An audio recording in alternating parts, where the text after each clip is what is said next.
Welcome to Dove and Dragon Radio. I'm your host, M.L.Ruscsak. I'm here with special guest, Janine Bolon. Welcome. Thank you so much. I appreciate you letting me be on the show today. I'm so excited to be able to chat with your listeners. Always a welcome to have people on the show to chat, but you do so much. So before we get into everything, what branch did you start with and where are you at today? The particular branch that really got me launched into media was being an author. I was one of those things that I really didn't think I'd ever be an author. And my students kind of drove me to it because I couldn't find a book that was appropriate for where they were with their coursework. And so that's what ended up launching me. Well, that's wonderful. I see you have several books out. Once it's kind of like a potato chip. Once you kind of know what you're doing as far as formatting, that sort of thing. I've been a college professor for decades. And so I just had a lot to write about and I enjoyed writing. It was one of those things I kind of fell into. And so now I'm working with other authors on books number 12 and 13. So yeah, it kind of became like a bag of potato chips. I understand. 2015, I wrote my first book because someone said, bravo. I bet you can't. I'm on book 19 now. Bravo. Well done. Excellent. Excellent. That's wonderful. That's the thing with authors. When we get the writing bug to bite us, it doesn't go away. No, it does not. Isn't it lovely that you're never interrupted? Like you can take your time saying what you want to say in whatever language you want to say it in, and you're just not interrupted. And so as a mother of 4 small children and being a college professor, it was one of those times where I was never interrupted. So I loved writing.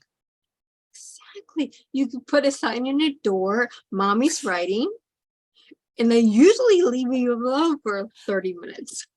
Right. I actually ended up hiring babysitters during that period of time. So mom was still in the house. It was just you had to go to the babysitter first. And they much rather do that anyway, because they almost always said yes to everything. So it worked out well for everyone. We'll see in another 20 years what the kids say, right? Right. Well, see, that's why I save up for the 529 plans, as we say here in the United States, which is the payment plans for college. I'm like, no, it's not for the college tuition. It's for all that therapy they're probably going to need after being raised by a writer. Exactly. My daughter can contest to that one. But you're a college professor, you're an author, and you have different things on your website. So let's go through this really quickly. You have the podcast, you have live classes. What is the live classes? The live classes, please realize that when I started those, that was back in 2015, where my students would complain because I asked them to download this software package called Zoom before they were allowed to take my live classes. Oh my. Thank goodness, right? 2020 has totally changed it. I feel like I've been working from home since 1996. I've been teaching from home since 2015.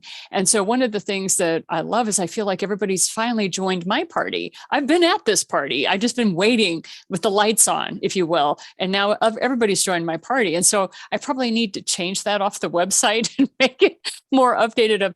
I do what's called workshops. I do 90-minute workshops where we drill down on a very specific, very niche problem, and then we solve it for people. And people actually do the work while I'm there online with them. And it's not a webinar, it's a workshop where you actually accomplish something. So by the end of that 90 minutes, if your problem isn't solved, you at least have a pathway to solve your problem. So what are some of the niches that you go into?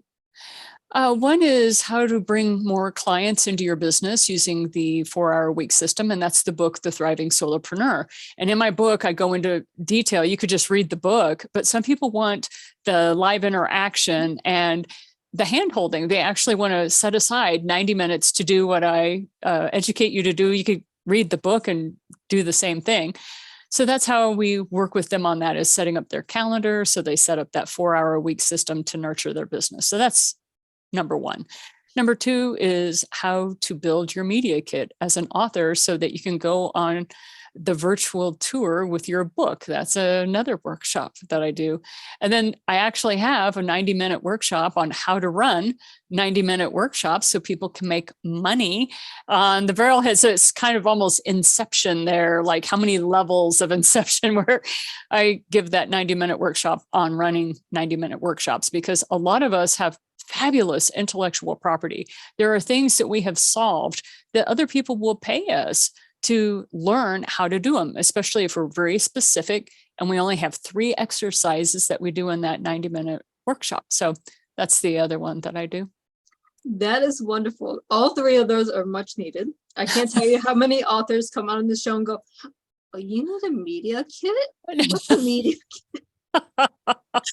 That is precisely. So I have, this is just for you, my dear, but I do have a media kit course. It's totally free that I run people through. I don't sell to them. I think I give them an email once a month on this is what I'm doing or something, but I don't try to sell to the people who take my media kit course, because I know a lot of podcasters will run people through my course.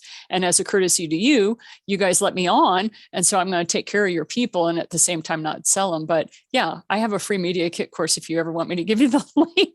So you can run people through. As a publisher, I have 96 authors, and I can tell you 3 have media kits. Oh no. We're actually working. We'll talk later. Yeah, it's one of those things. I'm like, it's much needed in the book world. If you're going to go into being an author, it's a must-have. You can really do it one of 2 ways. You hire someone like I have, or you do it yourself. Mm-hmm. And you can do both ways. It just depends on what your budget is. And so really it was authors that helped me define not only these workshops, but the content of the workshops. So a lot of authors didn't know how to take their book on a virtual tour. So I have a workshop for that. I have another workshop for this is how you get ready for being on a podcast. I have all these little workshops that I'm running. And eventually in September of next year, I'll be running a summit, which is the Authorpreneurial Summit, which is all about how, the business behind your book. Like basically how to treat your book as the business that it is. So now that's your why we call them. Is it virtual or in person? It's virtual. I do almost everything online. Well, we have to ask, because if it, we have the 2 different types of people, the ones that want to be there in person and get the in-person experience. And then you have the virtual people like me that like to be behind the screen. Mm-hmm. Exactly. And for the people who like to be present, I always ask them, well, where would you want to go? There are so many wonderful writers groups. There are so many coaches out there that have retreats, that sort of thing. So go to those people. I'm like, there's plenty of authors out there. There are plenty of coaches out there.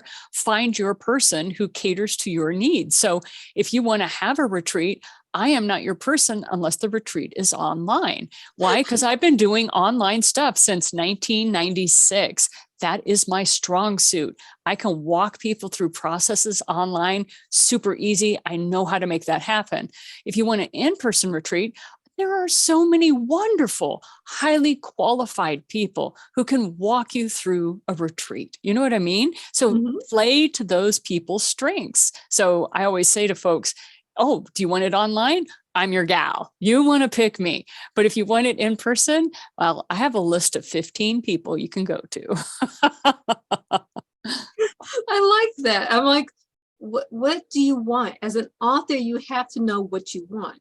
As an entrepreneur, you have to know what you want for your business. So you're kind of blending both businesses. But I always say, if you're an author, you're a small business owner. And you were quite right. And that's why when I stumbled across the word in 2016 for authorpreneur, I totally grabbed it and started running with it. And that's why we're calling it the Authorpreneurial Summit, just because we want to make sure we take care of these very highly specific small business owners that are people who write books. Exactly. It's okay. So you're an author, you have a publisher, just for our general audience out there. Well, your general publisher, think of them as your partner. You still have to do some of the work. Oh, as I like to tell authors, you do all the work. Your publisher promises you one thing, and that is print your book. make your book available, make sure that it's in books in print, make sure you have an ISBN number. This is what a publisher provides. Now, I am self-published, but the most recent book I'm working on, the 99 Author Project, I actually had a publisher reach out to me, offer me a deal I could not resist. And that's saying something after writing as long as I have. Anyway, but she offered me some stuff I couldn't resist.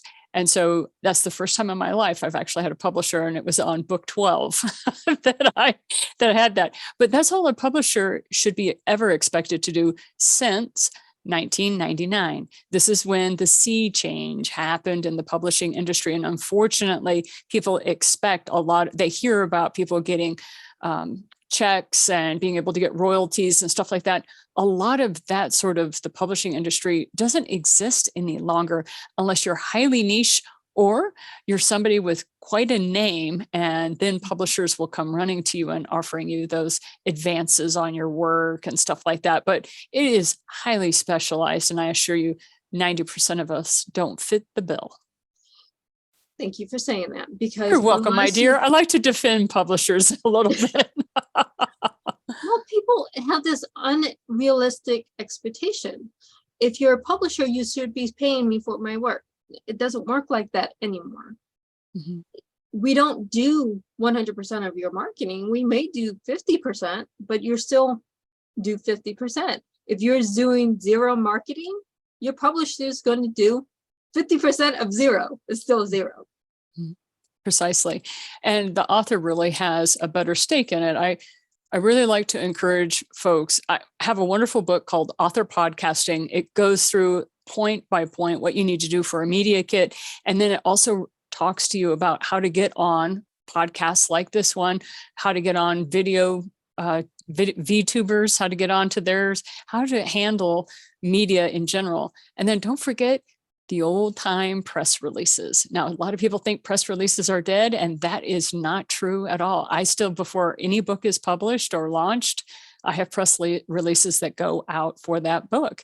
So press releases are still viable in this day and age. They're just digitized, which is why it's important that you have a media kit, because a press kit is old school, but you still have to cater to the printed media. And media kits allow you to do that. So it's kind of fun when you play around with it. But yeah, don't expect your publisher to do a lot of marketing, because that's not where they make their money. It's not in the marketing. It's really, are they selling books? It's really not. Publishers are there to print and get money for printing that book. Basically, that's the thing. Your job as an author is to make sure your name gets out there. Are you using social media? Are you actually utilizing it? Or just posting random things on your social media? Mm-hmm. Do you have a following of 5 people, or do you have a following of 200,000 people? It makes a difference with your book. And one of the things I do like to share with people, I interviewed, like I said, I have the 99 Author Project, mm-hmm. and I'm currently at author number 52. And I have a standard set of questions that I ask each author. And one of my favorite questions to ask them is, what are the top 5 things you would recommend a new author do, a debut author? Like this is their first book, they're publishing it, and it's being published in 2022.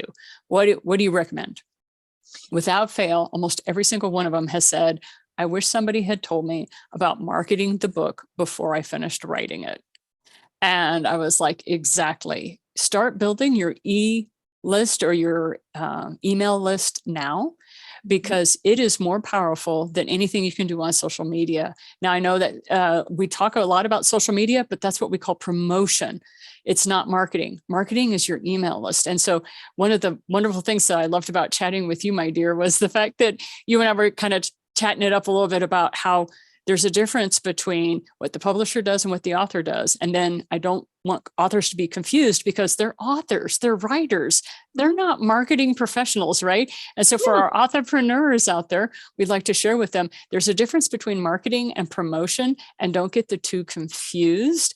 And that happens a lot. You'll see an author put a lot of time and energy into their social media, and they only have 55 people on their email list. And that just breaks my heart. build the email list, then worry about the social media. Don't get that backwards. Well, here's a neat trick for authors. Run a podcast, have people as guests on your podcast. When they book with you, you get what? An email saying they're booking with you. You are now building your email list. Mm-hmm. Exactly. That is something that they can do. And one of the beautiful things about being an author is this: nobody has the silver bullet. Mhm. There is no one right way to be an author or to sell a lot of books. As much as people will try to market to you that there is, nobody to this time has done it. Of the 52 authors that I have interviewed thus far for the 99 Author Project, I haven't found one author that did it the same way as another and was successful.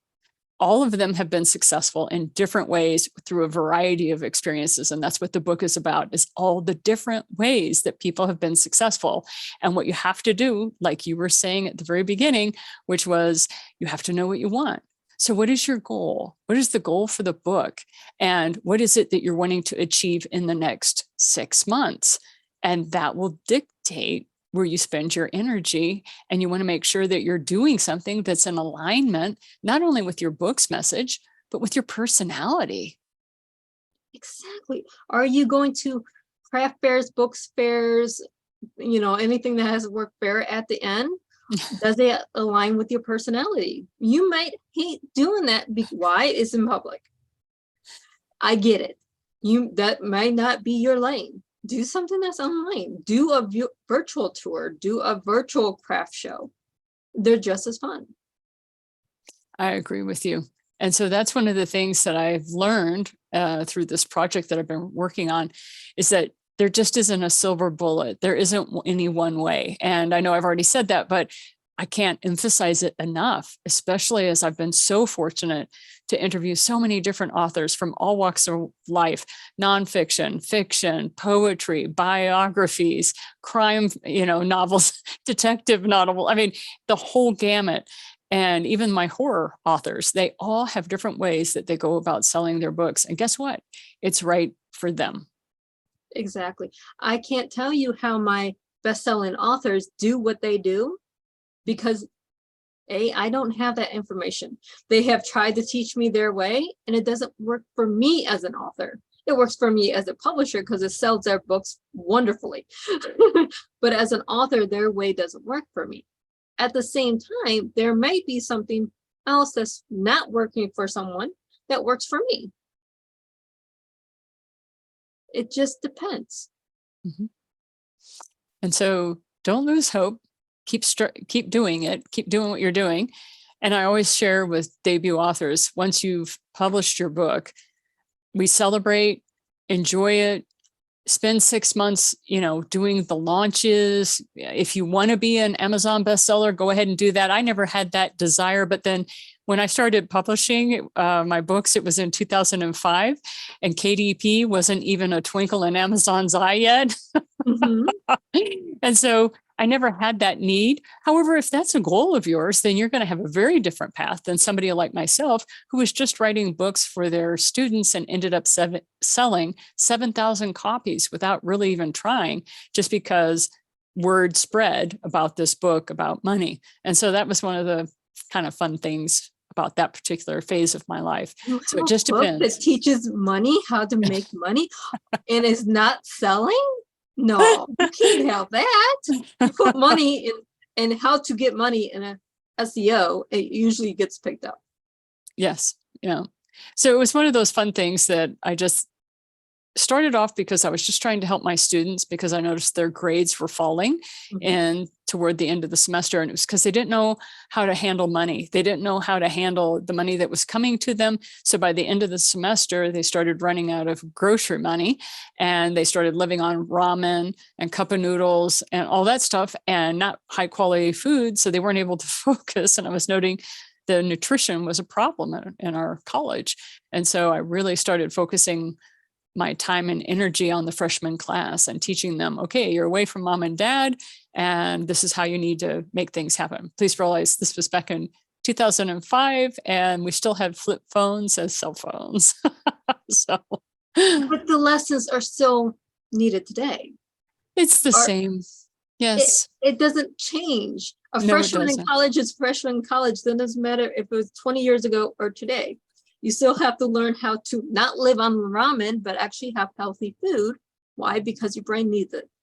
You need to know how to budget your money. You need to know how to invest properly.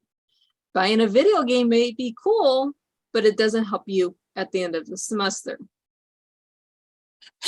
So those are some of the fun things that got me started into the authorship and writing, but that is something that I really encourage authors to do, is play to your skill set, and the things that you personally think are your weakness are actually your selling points.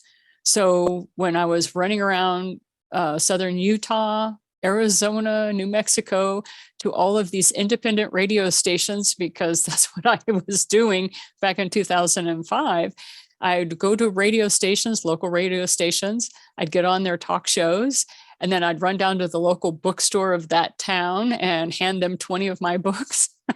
And people would start walking through the door because they had heard me on the radio, and I would sign books. That's not something that would work now, but it did for me at that time. And one of the fun things with all of that kind of discussion was just sharing with people that, look, I am not an authority on money. I don't have a degree in it. I'm actually an analytical biochemist. I'm a homeschooling mom. I'm a college professor. I had no authority. And to me, that was a huge weakness, I thought, was the fact that I just knew how to handle money well and had managed to keep my family financially independent. It was a slow process, but it happened. And so what was, to me, a huge weakness, because I had no credentials, was actually the primary selling point to a lot of people. They went, well, that's why I want to read your book, because you're not an expert, Janine. That's why I'm interested in this book. Yeah, so I say that to other authors. Don't want to read Warren Buffett's How I Made Money. We know Warren Buffett has money, so he's there. It's the mom or the single parent or the people that you don't think of that have money that know how to manage it and can teach you not to get into tens of $1,000s worth of debt and live on the ramen. Exactly. And so that was actually the inspiration for the 90-minute workshops, was the number of authors that had gone into debt trying to launch their books and sell books and make money off their books. And nobody had really told them the profit margin on books is so small, it's very difficult unless you have a huge number of books or you're selling them by the millions. You have to get into high volume sales at that point. Most of us don't have that kind of education or desire to do what is necessary to get to that level. So the 90-minute workshops were a way for me to take the intellectual property that people had between their ears and show them, this is how you teach it, and this is how you get people to sign up and pay you $37 for a 90-minute workshop that solves a very specific problem, or $197 if it's super specific and highly niched down. So it just depends on people's comfort level again. Well, that is all great information. So before we do anything else, where are your classes and when is the summit? So the summit is going to be September 14th through 16th of 2023. And you can start to find information on that on my website called authorpodcasting.com. And you can just click on the button that says summit, and it will give you a little form that you can fill out. And all that form does, it doesn't put you in a list, except it puts you in this list. It says, Janine, let me know when you start, getting the email list together, because I haven't quite yet. I'm interested. It just lets me know you're interested. And then as far as where are my classes and that sort of thing, you can go to the8gates.com. That's my umbrella company. And that's the one that will guide you to those workshops. Wonderful. It was so wonderful having you on the show today. Thank you for inviting me. You are a wealth of knowledge that authors need. And I hope every author that I personally know listens to this podcast, because I'm going to send it to every author that I know. But thank you so much. I appreciate you. And as a gift to you, and by the way, folks, ML didn't know about this. I'm doing this honor. I have an 8-minute video that walks you through the 90-minute workshop that I did for the very first time and how I was able to make $1,200 off that very small workshop. I only had 55 people on one email list. I only had something like 63 on another. If you would like a copy of that, we'll make sure that either get it in the show notes or something like that for you, but I will give it to ML, and that way you guys can watch that on YouTube. If you have an interest, this is not me trying to sell you. This is me trying to get you into this program so that you can start making money on what you know. Thank you. That would be wonderful. I would love to put that in the show notes. So it's in the comment section. Click the comment section and get all the useful information, because we are here to help you succeed. Again, thank you for being on the show. My pleasure. And for all of our listeners, our readers, and our authors, happy networking.